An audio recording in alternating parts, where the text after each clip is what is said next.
नमस्कार साथियों। आज हम बात करेंगे दुनिया के ऐसे युद्ध की जो लड़ा बेवजह गया था लेकिन उसके परिणाम बहुत महत्वपूर्ण हुए। हम बात करेंगे जुलाई 1853 से सितंबर 1854 के मध्य लड़े गए क्रीमिया युद्ध की। इस युद्ध में एक तरफ फ्रांस, ब्रिटेन, तुर्की जो उस समय उस्मानी सल्तनत थी, वहीं दूसरी तरफ अकेला रूस था। इस युद्ध की शुरुआत एक छोटे धार्मिक विवाद से हुई। जेरूसलम जो दुनिया के 3 धर्मों ईसाई, यहूदी और इस्लाम का पवित्र तीर्थ माना जाता है, उस समय यह तुर्की की उस्मानी सल्तनत के अंतर्गत आता था।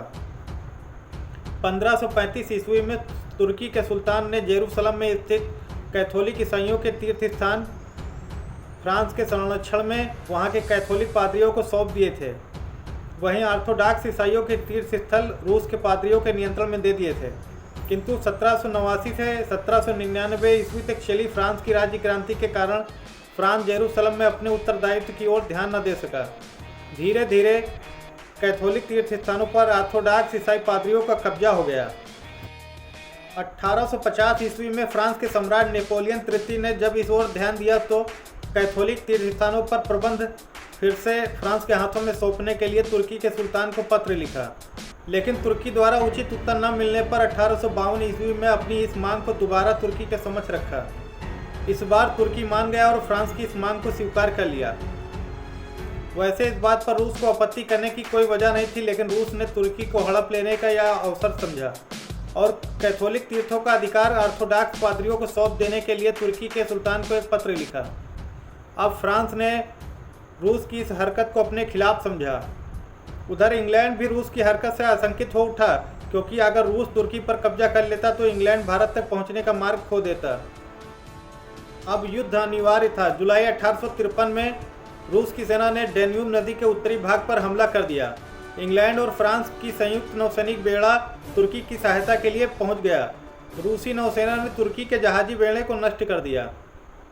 जनवरी 1854 के शुरुआत में इंग्लैंड और फ्रांस के नौसैनिक बेड़े ने काला सागर में रूसी नौसेना के विरुद्ध युद्ध छेड़ दिया। रूस को अपनी स्थिति कमजोर लगने पर अपनी सेनाओं को वापस बुला लिया। इस प्रकार इंग्लैंड और फ्रांस की मदद से तुर्की ने रूस से खुद को बचा लिया। अब इंग्लैंड और फ्रांस को बिना युद्ध किए वापस लौट जाना सम्मान की बात नहीं लगी, तो उन्होंने कुछ करने की धुन में क्रीमिया पर आक्रमण करने का निश्चय किया।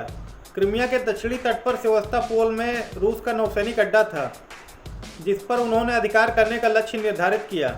लेकिन क्रीमिया की भौगोलिक जानकारी इन दोनों की सेनाओं को न के बराबर थी। कुछ नक्शों की मदद से उन्होंने योजना बनाई और संयुक्त सेनाएं सेवस्टोपोल की ओर बढ़ने लगी। संयुक्त सेनाएं रूसी सेनाओं को हराते हुए पीछे की ओर धकेलने लगी। रूसी सेना सेवस्टोपोल के किले में प्रवेश कर गई। संयुक्त सेनाओं ने किले की घेराबंदी कर दी।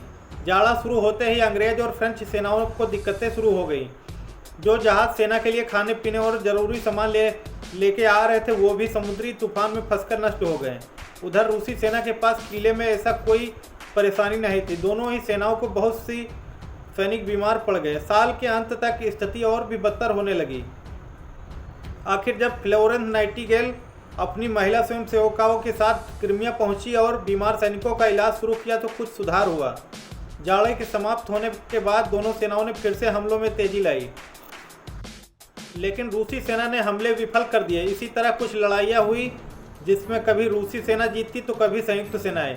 आखिर में तीनों ही देशों ने युद्ध रोक दिया और पेरिस में एक संधि हुई, जिसमें इंग्लैंड, फ्रांस, तुर्की, रूस, ऑस्ट्रिया और सर्बिया के प्रतिनिधियों ने हस्ताक्षर किए। इस संधि के फलस्वरूप तुर्की को यूरोपीय देश मान लिया गया और डेन्यूब नदी का अंतर्राष्ट्रीयकरण कर दिया गया। साथ ही काला सागर को सभी देशों के लिए खोल दिया गया।